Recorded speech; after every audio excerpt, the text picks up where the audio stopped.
Terre d'eau. La gadoue, les marais, les mangroves, les sables mouvants, les lagunes, les tourbières, les lacs, les deltas, les vasières, les palus. Une zone humide, en fait, c'est quoi ? Je verrais comme ça, j'ai plutôt une image de marais. Pas grand-chose. Les vaches. Le lac.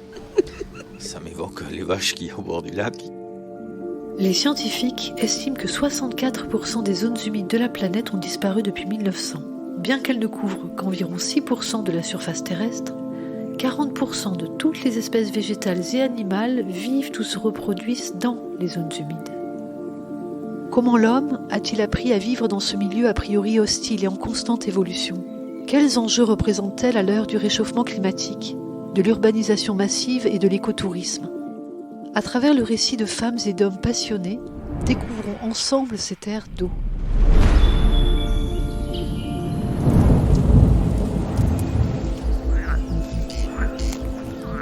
Les loutres sont restées très longtemps absentes et maintenant elles reviennent. On aimait beaucoup d'autres pays. Narandis sera-t-il la capitale du pétrole français? Donc c'était une forêt humide. Pays des Landes. Elle est devenue forêt. C'est un territoire qui est longtemps considéré comme désolé, sablonneux. À la découverte d'une région des Landes. Dans les mortels marécages de la Mélancolie. C'est la fille des marais. C'est elle qui l'a tué. Vous a permis de squatter mon marais?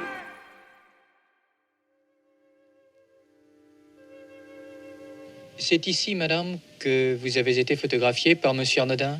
Oui, monsieur. Pas tout à fait ici, hein. Peut-être à 5 mètres, là. Mais c'est impossible d'y aller, à présent. Pourquoi est-ce impossible? Et parce qu'il y a de la forêt, beaucoup. Parce qu'il n'y avait pas de forêt? Ah non, c'était plat. Complètement plat? Oh oui. Comme ça. Pourquoi étiez-vous sur des échasses? Oh, on m'y a fait monter, on m'a fait essayer d'y monter. Autrement, autrefois, c'était ça, hein, les échasses. Le berger. Il y avait beaucoup de moutons? Oh oui. À sable, oh oui, beaucoup. À présent, il n'y en a pas, mais il y en avait beaucoup. Aujourd'hui dans Terre d'eau, notre équipe a l'immense honneur d'être reçue par Bénédicte Feunier. Docteur en géographie historique, spécialisée depuis quelques décennies en toponymie, elle étudie donc le nom des lieux. Madame Feunier, vos ouvrages sont une grande source d'inspiration, tout comme le travail de recherche effectué pour constituer la vidéothèque Empreintes landaises, le site internet archivant des reportages et documentaires sur notre département. Nous y puisons nombre d'archives illustrant notre podcast. Les épisodes précédents nous ont permis de comprendre ce qu'était une zone humide, comment son sol s'était constitué et quels éléments avaient favorisé la formation de l'écosystème tel que nous le connaissons aujourd'hui. Au cours de cet épisode, vous nous conterez l'histoire de l'installation humaine. Mais en préliminaire, cette première saison étant consacrée au pays de Born, que pouvez-vous nous en dire ? Donc je vais parler du pays de Born et il convient tout d'abord bien sûr de présenter ses limites, ce qu'est ce pays de Born dont la dénomination peut dérouter. Le pays de Born, c'est comme le Marraine et le Marensin, dont le nom évoque le milieu maritime, Maritimus Pagus, comme le nom de l'Ateste de Buch, qui est un front de mer. Il exprime une limite, une sorte d'interface entre l'espace maritime et le pays proprement dit. Cet espace maritime qui est bien sûr le golfe de Gascogne. C'est donc une interface avec la mer. Il s'inscrit donc dans une Aquitaine d'aucuns expliquent comme le pays des eaux. C'est ce que l'on dit, c'est vrai, mais pas comme on l'imagine au premier chef. Le pays éponyme était à l'origine contenu à l'Aquitaine de César, c'est-à-dire évidemment beaucoup plus restreinte que celle que nous connaissons aujourd'hui. L'entité administrative tire son nom en fait de la ville de Dax, de Aquae, qui était la seule cité digne de ce nom, dotée d'un bel équipement monumental, à l'époque de Jules César. C'est une ville créée ex nihilo par les Romains, et logiquement, ce sont les Romains qui ont dénommé le pays de cette ville, avec le suffixe Tania, comme Mauritania, le pays des morts, Aquitania, et le pays autour de Dax, le pays des Aquenses. Donc, quelles sont les limites géographiques du pays de Born ? Au nord, il va jusqu'au-delà de Sanguinet, il confine au pays de Buch, qui tire son nom de la tribu des Boïs. Et au sud, il va au-delà d'Usa et touche le Marensin. C'est donc un vrai pays au sens originel du terme. C'est le fief de l'ancienne tribu des Cocosates. Il rassemblait donc, comme le millier de pays qui composent la France, un nombre restreint de cantons. Ces entités que les récents réaménagements territoriaux ont abolies, faisant fi d'un continuum de près de 2 millénaires. Petite curiosité, on est habitué à parler de régions, de départements, et aujourd'hui on parle de pays pour une nation. Alors pourquoi le pays de Born ? Alors le terme pays est extrêmement intéressant et je crois qu'il faut s'attarder sur son sens originel. C'est le latin pagus qui a donné pays. Et il se retrouve dans le verbe pangere, qui signifie enfoncer, ficher, fixer, puis établir solidement, déterminer. Terminos pangere, fines pangere, c'est fixer des bornes, des limites en latin. C'est donc d'abord une petite unité territoriale que l'on peut parcourir à cheval en une journée. On y vit, on s'y connaît, on y fait ses affaires. C'est la plupart du temps un même paysage correspondant à un milieu naturel relativement homogène, que le géographe Xavier de Plagnol considère avec la paroisse comme l'un des éléments les plus stables de l'organisation du territoire. Les révolutions sont passées, les pays et les paroisses sont demeurées. Ce pays se décline au sens géographique en 3 milieux. Tout d'abord la zone bordière, constituée de plages de sable fin, qui sont rectilignes aujourd'hui mais qui ne l'ont pas toujours été, et qui s'inscrit dans ce qu'il est convenu d'appeler la Côte d'Argent, depuis que, en 1905, Maurice Martin, un journaliste bordelais, a conçu cet appellatif destiné à promouvoir un tourisme émergent au cœur de la Belle Époque. La forêt de pins de Sorce débouche sur l'océan, sur la Côte d'Argent. Mais où donc est Osgore ? Ensuite, on a le domaine des lacs et des étangs, qui étaient jadis des exutoires de petits fleuves côtiers qui partaient vers le large. Et enfin, en arrière des laites, alors les laites sont ces dépressions entre les dunes, parfois inondées. Donc derrière ces laites, on trouve une forêt de protection, souvent naturelle. Alors sur les cartes du XVIIIe siècle, certaines cartes, et notamment à Marensin, on trouve la mention forêt ou croix à la résine. Ça, c'est intéressant, puisque cela prouve que donc, une forêt naturelle existait déjà. Le Pinus pinaster, l'essence locale, est une essence vraiment indigène. Et ensuite, en arrière donc, de cette forêt de protection, on trouve une forêt de production qui s'est développée après la loi de 1857 sur l'assainissement des Landes de Gascogne. Je comprends. Alors du coup, à quand remonte l'installation humaine au pays de Born ? Est-ce qu'on peut le déterminer ? Les indices qui permettent de définir l'ancienneté de l'occupation du sol dans le secteur sont principalement de 2 ordres, archéologique et toponymique. Archéologique parle à tout le monde, toponymique, nous allons définir exactement ce dont il s'agit. Alors, archéologique, à cet égard, on peut évoquer tout d'abord les amas coquillers. Ils sont peu connus du grand public. Ce sont des témoins des pratiques alimentaires de groupes, sans doute semi-sédentaires, se déplaçant le long de la côte au néolithique, et certainement avant. Ils se devinent dans les lieux dits coquillates, cracoutettes, par exemple.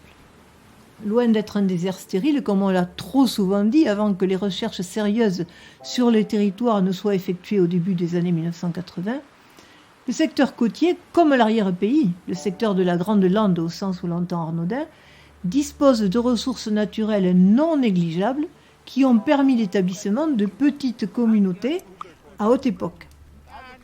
C'est ainsi que l'on a découvert récemment le rôle joué par les lagunes, pourvoyeuses de poissons et d'anguilles auprès desquelles on a retrouvé des gisements de silex, évoquant là aussi la fixation d'habitats préfigurant un maillage d'établissements pérennes.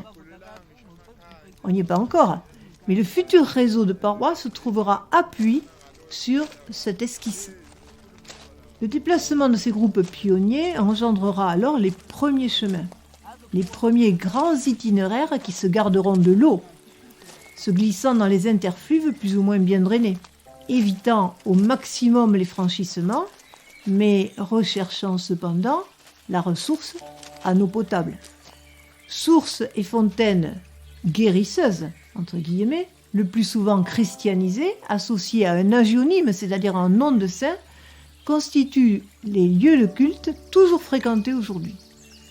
Ils justifient aussi parfois les assemblades annuelles ou biannuelles, les foires en fait, comme à Saint-Jean-de-Bourricos dans la commune de Pontens.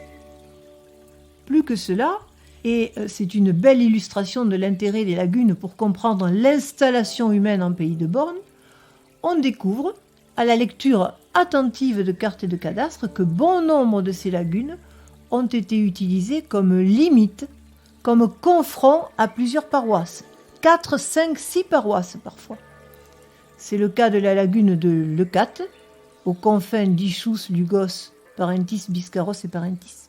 C'est également le cas de l'ancienne lagune de Ceuse, transformée en pâture, vers laquelle converge le chemin de Sanguinet à Ceuse, celui de Parentis à Ceuse, de Liposteil à Ceuse et de Muret à Ceuse. Ceuse qui rappelle peut-être d'ailleurs un vieux nom évoqué sur l'itinéraire d'Antonin qui est Ségossa. C'est une autre histoire. Ainsi s'humanise donc un pays, on l'aura compris, à vocation essentiellement agro-pastorale, durant de longs millénaires.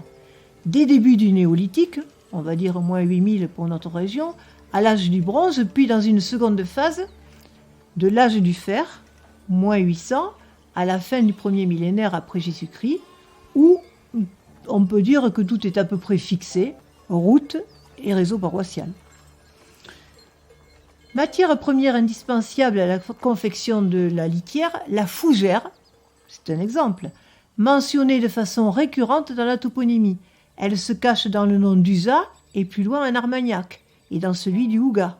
Cette fougère, elle est indispensable à la constitution du soutrage et traduit donc l'importance du système agro-pastoral depuis des temps fort reculés.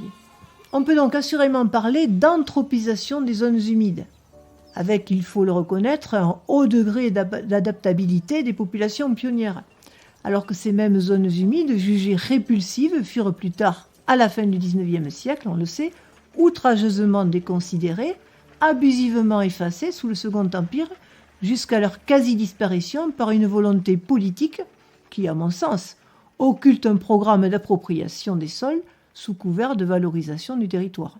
Le philosophe Aristote a dit « La nature a horreur du vide ». Il en est venu à cette conclusion en constatant que la nature exige de tout espace qu'il soit rempli par quelque chose. Mais on peut effectivement observer que la nature est rarement vide finalement, et que c'est l'homme qui a la fâcheuse tendance de vouloir s'approprier l'espace non exploité. Au XVIIIe siècle, à partir du XVIIIe siècle, elles ont été considérées comme une colonie, et je crois que le rationalisme y est pour beaucoup. Vous voyez, la nature du rationalisme ne supporte pas le vide. Voyons ces grands espaces peu peuplés, tout de suite la tentation vient aux administrateurs de les administrer. Et l'on vous fabrique toutes sortes de plans, toutes sortes de projets, puis ça s'y prête, puisqu'il n'y a rien, n'est-ce pas? Malheureusement, il y avait quelque chose. Sans parler bien sûr de l'assèchement systématique par l'agriculture intensive dans les années 1960 de ces secteurs qui constituaient des témoins majeurs des paléo-environnements. Après, il ne faut pas non plus idéaliser ce legs naturel, considéré à juste titre comme malsain. On sait depuis l'étude de Jean-Pierre Lescarré sur la démographie de la Grande Lande que la mortalité infantile, un enfant sur deux mourait avant d'avoir atteint son premier anniversaire, il ne faut pas l'oublier, était considérable. Et que suite à la plantation du pignada industriel et au creusement d'un réseau de crastes destiné à drainer, cette mortalité a chuté brutalement, parallèlement à la quasi-disparition de maladies liées au milieu humide, le paludisme notamment. Parce qu'il n'y avait plus de troupeaux après. quand il y a eu des peines comme ça. Ça a été un bien ou un mal? Oh, ma foi, vous savez, ça a été peut-être un bien pour les gens de la campagne, pour travailler. Parce que c'était plus dur avec les moutons? Il fallait tous les jours. Hein? Il fallait les suivre, du matin au soir. L'image d'Épinal du berger et de la bergère juchée sur échasse, véhiculée par Galard notamment, sur fond de paysages lacustres, est trompeuse. La réalité était tout autre. Autre élément important de l'humanisation du territoire, l'exploitation précoce de la résine pour la production de brais nécessaires au calfatage des bateaux. Les spécialistes des fouilles du lac de Sanguinet en parleront plus savamment que moi. D'imposantes jarres à brais sont exposées au musée archéologique de la ville, comme pourraient le faire d'ailleurs ceux qui ont commencé à explorer le bassin de l'Ayre en amont de Belin et qui ont mis au jour ça et là des fours à goudron datés du 1er millénaire après Jésus-Christ. Ce qui laisse entendre que, sans peut-être vraiment parler de sylviculture, on exploitait des sujets assez âgés pour en tirer la substantifique gêne. En bref, une économie vivrière reposant sur la pêche, mer, lagunes et cours d'eau, l'agro-pastoralisme et une production artisanale de brais pour un usage local et à des fins marchandes. Car loin d'être enclavé, le pays de Borne est avant tout et très tôt, il ne faut pas l'oublier, une terre de passage et d'échange, un pays ouvert. Pour éclairer ce que je viens de dire, je vous renvoie au musée de Sanguinet, qui fournit du matériel archéologique révélant le dynamisme de ces petites communautés qui importaient de la céramique domestique de Montan, dans le Tarn, de la sigillée, et construisaient des pirogues monoxyles capables de s'aventurer en mer, qui passaient la barre. Mais sans route terrestre, les échanges sont limités, et circuler dans ces secteurs mouvants où l'eau stagnante des Lettes le dispute au sable des dunes capricieuses et envahissantes, capables de changer la donne, de modifier un paysage en quelques heures, à la suite d'un épisode météorologique majeur, n'est pas chose aisée. On pense à l'embouchure de l'Adour qui s'est déplacée de Cabreton à Messanges en une nuit. La lutte des hommes avec le sable se lit d'ailleurs encore dans les archives du XIXe siècle de Mimizan. Plus haut dans le temps, mais pas si loin de nous non plus, l'instabilité du trait de côte tourmenté, perturbé par l'action des courants et du vent, explique la formation de certains étangs, ce qui a notamment entraîné à l'est de celui du Caso Sanguinet le déplacement de populations installées à l'origine dans un lieu nommé Lossa dans l'Antiquité, à l'embouchure du petit fleuve côtier nommé Gourgue. Ce toponyme, assurément pré-latin, se retrouve toujours d'ailleurs dans le quartier de Louz à Sanguinet, à 2 km du site historique, hors d'eau bien sûr. Au fond de ce lac, par plusieurs mètres de fond, se déclinent donc d'amont en aval de l'ancien lit de ce ruisseau, plusieurs sites témoins de la fuite des hommes devant la montée des eaux, de l'âge du bronze à la fin du Moyen-Âge. L'évolution, somme toute assez rapide de l'environnement, a imposé de retracer l'axe du vieil itinéraire littoral qui, partant de Bordeaux, Bourdigala, filait vers le pays de Buche, Boyos, La Motte aujourd'hui, pour rejoindre Sanguinet, Lossa, puis Saint-Paul-en-Borne, Ségossa, et obliquer vers Dax, Aquae Augustae. Les traces de cet itinéraire proto-historique, bien visibles sur les photos aériennes, plongent en effet au nord du lac de Sanguinet et traversent plus au sud, en plein milieu, celui de Gast-Parentis. Est-ce que c'est un avant-goût de ce qui nous attend ? On comprend alors la décision prise sous l'empereur Auguste de tracer une nouvelle voie dite directe qui reliait Bordeaux à Dax et que suit grosso modo l'ancienne nationale 10 jusqu'à Castets. Interrogez les responsables de la circulation routière ou les statistiques des accidents en Aquitaine et l'on constate que le grand point noir de notre région, c'est la route nationale 10 dans les Landes. C'est une réalité que les pouvoirs publics ne pouvaient ignorer. Explication logique de la multiplication des travaux sur cet axe routier de Bordeaux à Bayonne, à commencer bien sûr par le fameux pont de Talence dont le nouveau tablier est actuellement mis en place. Alors les traces toponymiques, que peut-on dire ? La toponymie, d'abord, il faut peut-être expliquer ce que c'est. Le mot est tiré du grec topos, lieu, et onoma, nom. C'est l'étude du sens des noms de lieux, de leur étymologie. C'est une interface entre la linguistique, puisqu'il faut connaître non seulement la langue de l'ère étudiée, mais aussi la phonétique historique, c'est-à-dire pouvoir expliquer les mécanismes qui ont fait évoluer un terme de sa forme historique vers sa forme actuelle. Comment, par exemple, le latin castellum a donné casse-tête, château, fortification. Comment le latin fines a donné hins, enx, chez nous, révélant l'existence d'une limite, probablement limite entre deux peuples. Donc vous voyez l'intérêt pour les archéologues de ce genre de déduction. Interface donc entre la linguistique, l'histoire et la géographie. Pour faire bref, l'histoire linguistique de la France peut se résumer ainsi. Du legs onomastique antérieur à l'arrivage des Celtes, appelés Gaulois par les Romains, nous ne savons pas grand-chose. Seuls les noms de rivières et de montagnes nous fournissent des racines récurrentes que l'on peut reconstituer après force recherche. Par exemple, la racine is a fourni Oise et Isère. La racine mal se retrouve dans Himalaya, Maladeta ou nos simples miles occitans qui indiquent des sommets. Il en est de même du mot tuc, dune, qui a traversé les millénaires. Et nous sont parvenus, ces tucs, sous différentes formes, parfois altérées en turc, truc, cuc ou suc. La première langue dont nous connaissions quelques éléments est le gaulois. Chemin, Camille en gascon, alouette, alaud en gascon, vergne, aulne en français, berne en gascon, le chêne, casse en gascon, sont des mots gaulois. Mais cette langue a été évincée après la conquête par le latin, langue du commerce et du pouvoir, qui, parlé avec l'accent gaulois, est devenu un langage métis nommé gallo-roman. Ce gallo-roman évoluera ensuite en raison de l'apport germanique des Francs, au nord de la Gaule en gallo-roman du nord, future langue d'Oïl, et en gallo-roman du sud, ou langue d'O-occitan, au sud de la Gaule. Évidemment, au sud, la langue qui n'a pas reçu l'influence germanique est restée beaucoup plus proche du latin. Sauf que ici, dans la future Gascogne, les Celtes ne sont pas vraiment intégrés dans un secteur où l'on parlait une langue particulière appelée par les spécialistes aquitanique, proto-basque, voire pyrénéen. César le remarque dans la guerre des Gaules.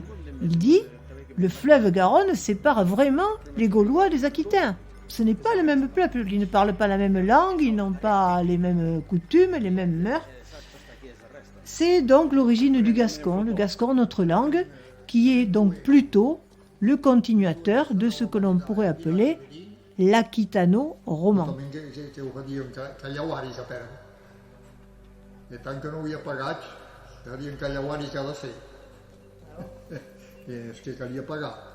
Ceci explique que les fondations les plus anciennes aient conservé un nom qui ne s'explique pas au premier abord, car il est forgé dans une langue dont on ne possède que les débris. C'est notamment le cas de l'Ossa, qui évoque à l'évidence un marécage, de Biscarros, qui signifie lieu des dunes, Ispe, un quartier de Biscarros que l'on peut expliquer par le proto-basque Aitspe, en dessous de la dune, Mios, dont on a un équivalent à côté de Bayonne, Miotse, et tous les noms en os en général, que Gerhard Trolls, un linguiste allemand, a identifiés comme des marqueurs de cette occupation par ce peuple qui parlait une langue très proche du basque.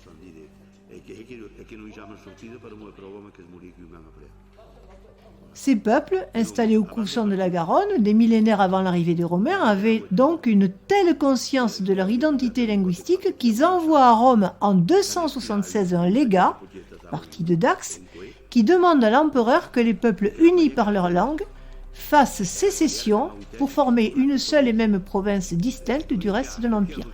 Ça, c'est un élément que l'on n'enseigne pas dans les écoles. Ce sont 9 peuples, dont les Boyates du Bûche, les Cocosates du Born, les Tarbelles de la région de Dax, les Vasates du Bazadais, d'ailleurs en gascon, Bazas se dit toujours Bazats, jusqu'aux Consorani du Couseran, qui ont obtenu satisfaction, comme l'atteste l'inscription d'Asparin, une inscription lapidaire qui a été découverte à la fin du XIXe siècle. Ainsi émerge, au début du IVe siècle, une nouvelle entité politique reposant sur une communauté de langues, la Novem Populani, ou pays des 9 peuples, c'était en réalité une douzaine, préfigurant le futur duché de Gascogne. Proches parents des Vasconnesses du sud des Pyrénées, ces peuples trouveront des descendants dans les Basques et les Gascons, dont la langue a été romanisée. Wasco et l'accusatif Wasconem a donné d'un côté basque et de l'autre côté gascon. Car les Romains ont tout conquis et malgré l'ingratitude d'un sol qu'il convient d'amender à grand renfort de fumure, apparaissent ça et là, entre les 1er et 4e siècles, de petits établissements ruraux que l'on aurait certainement peine à appeler villas, mais qui viennent étoffer le réseau lâche des premiers établissements proto-historiques. Il en est ainsi de Parentis, Parentinas, qui, pour la petite histoire, porte le même nom que Poreč en Croatie. Les formes anciennes de Parentis et de Poreč sont les mêmes. De Lu, qui vient de Luna, Lunus, nom d'homme latin. Aurélien, bien sûr, de Aurelius, plus suffixe annum, qui est un marqueur latin qui signifie domaine de, endroit où il y a. Mimisa, sur Mimisius, Mimisanum. Lévignac, dont la forme ancienne est Albignacum, Albignacum qui évolue en Aubignac avec vocalisation duel antéconsonantique et qui est compris comme Aubignac, Aubignac, d'où le Vignac et les Vignac. C'est ce qu'on appelle en linguistique une mécoupure. Et enfin, Léon, par exemple, dont la prononciation actuelle est bien Lung, avec un N vélaire, qui atteste du fait que l'étymon est bien Lungus, qui est un nom d'homme latin.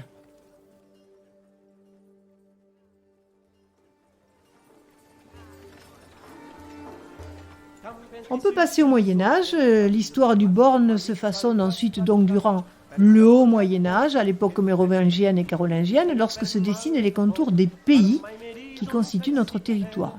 Mais paradoxalement, on n'en sait pas grand-chose. En effet, Georges Duby l'a souligné, peu de périodes sont aussi obscures que celles qui virent disparaître l'Empire romain en Occident et s'édifier sur ses ruines une série de royaumes fondés sur des peuples germaniques. Nous lui devons, à cette période, avec le nom même du pays de France et quelques-uns des traits les plus durables de sa physionomie politique, nous lui devons le semis de nos villages ruraux, qui remplacent les villas gallo-romaines, et la formation de circonscriptions régionales si fortement ancrées dans la conscience populaire, comme l'Alsace, la Bourgogne et d'une façon générale toutes les grandes provinces françaises, qui remontent aussi pour l'essentiel à cette période clé. Les comtés prennent à ce moment-là la suite des pagis antiques. Pagis étant le pluriel, bien sûr, du mot pagus. Ce n'est donc à l'aube du second millénaire que, à l'instar de ce qui se passe ailleurs en Europe, le pays connaît un réel développement démographique et économique. C'est ce qu'on appelle le beau Moyen-Âge, bien documenté. On défriche, et cela se voit dans les lieux dits, récurrents sur les cartes, Artigues, Esperon.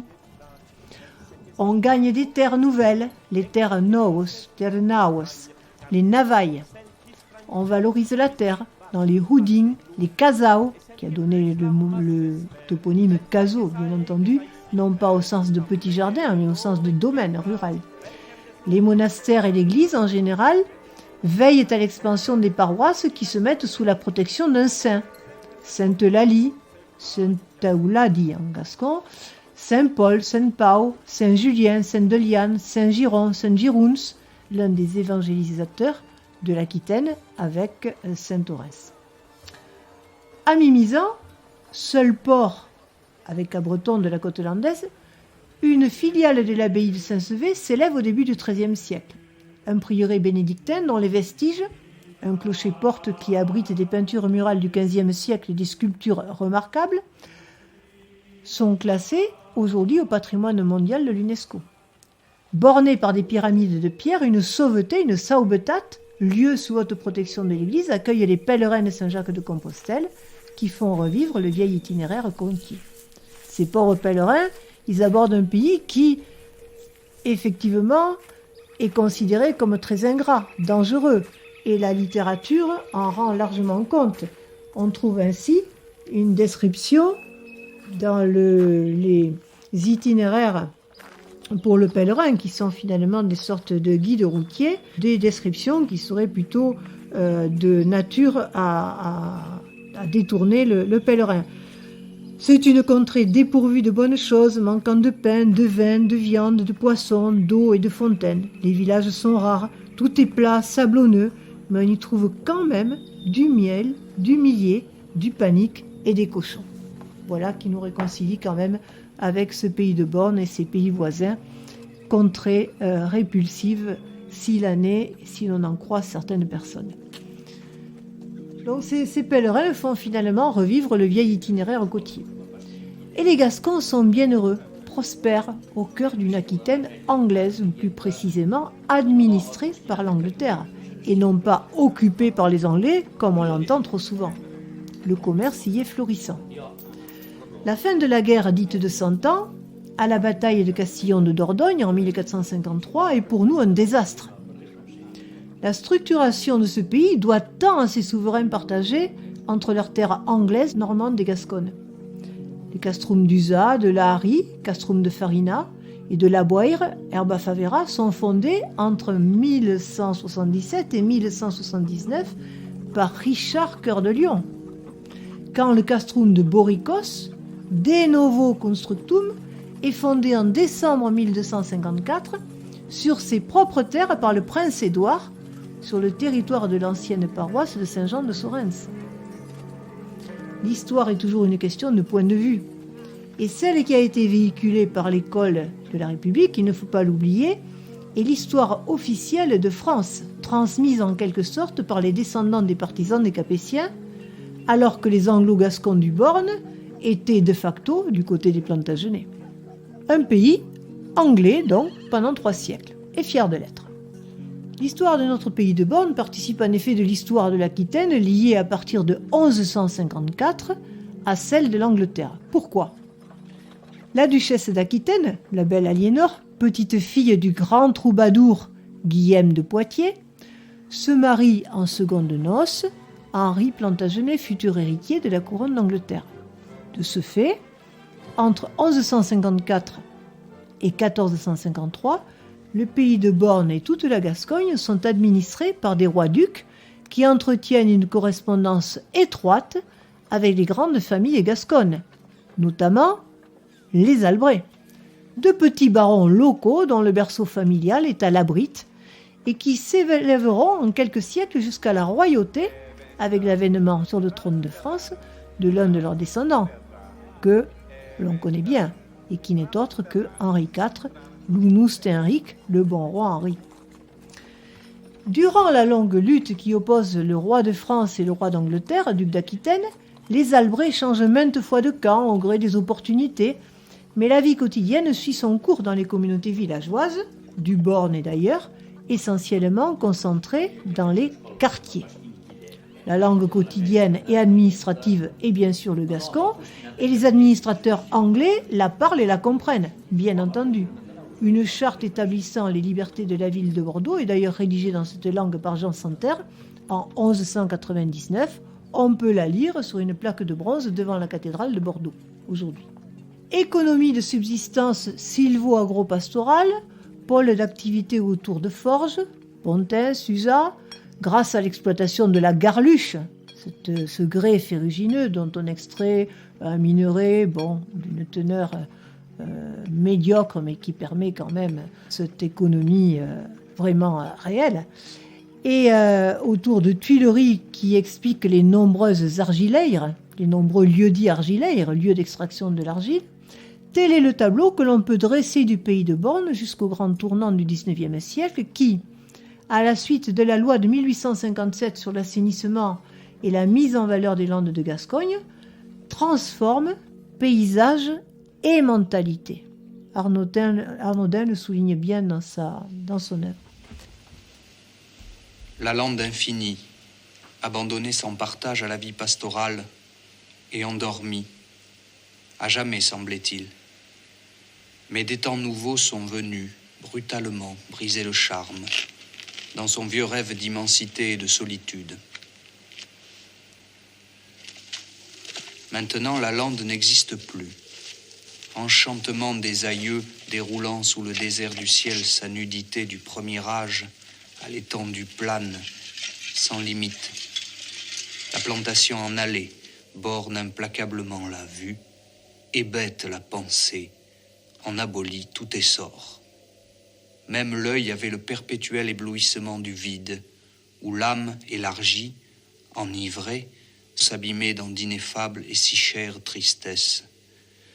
A succédé la forêt industrielle, avec toutes ses laideurs, pour le maximum d'argent.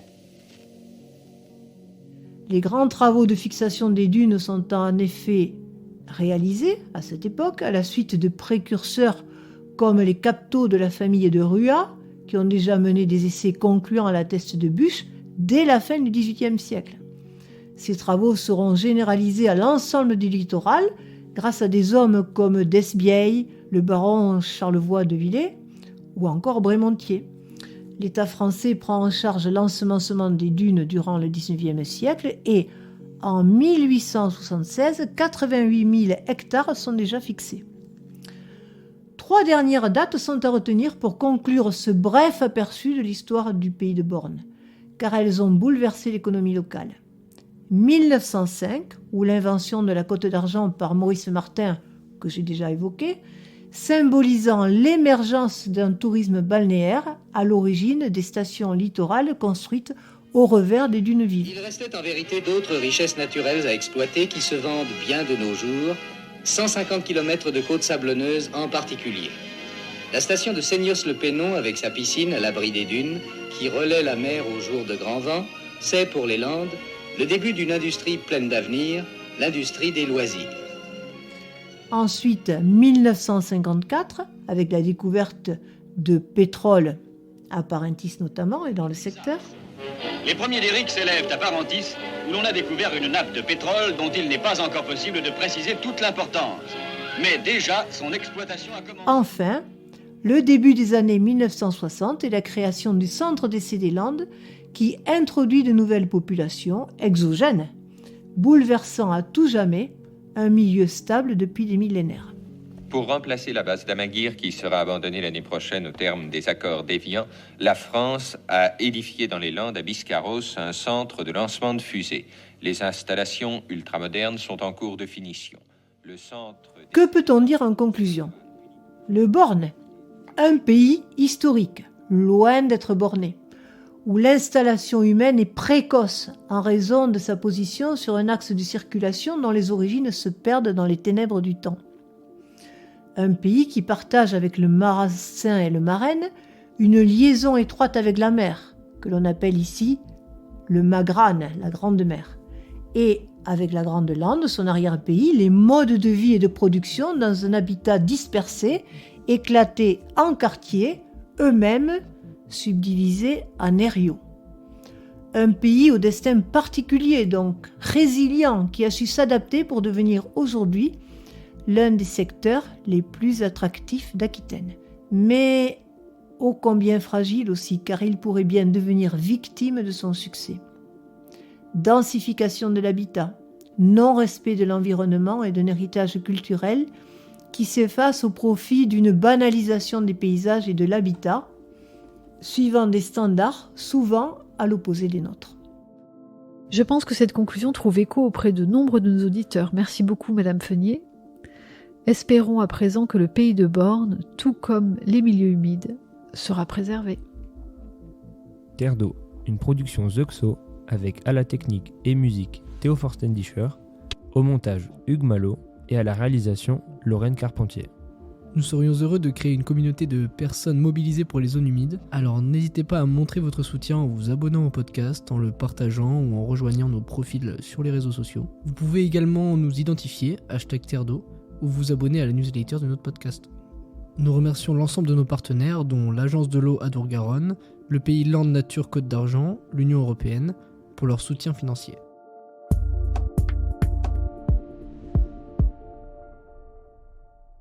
terre d'eau.